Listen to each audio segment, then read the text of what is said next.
ভিডিওর থাম্বনেইল দেখে আপনি বুঝে ফেলেছেন যে আজকের ভিডিওটি কোন টপিকের উপর হতে যাচ্ছে। তবুও আমি বলে দিচ্ছি, আজকের ভিডিওটি হচ্ছে যে কোনো বাটন ফোন অর্থাৎ অ্যানিভার ফোনের এমআইসি পরিবর্তন করবেন কিভাবে। আমিও এমআইসি পরিবর্তন করে দেখাবো আপনাদের। ভিডিওটি যাতে বড় না হয় এজন্য আমি আগেই মোবাইল ফোন খুলে নিয়েছি। আপনারা নিজেই একটি মোবাইল ফোন খুলতে পারবেন, এতে করে কোনো সমস্যা হবে না।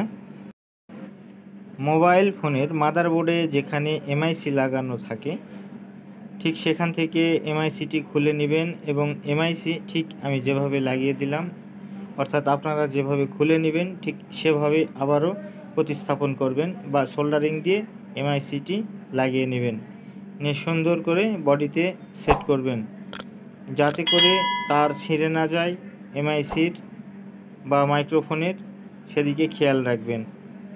এমআইসি লাগানো হয়ে গেলে মোবাইল ফোনটি সুন্দর করে কল দিয়ে চেক করে নেবেন।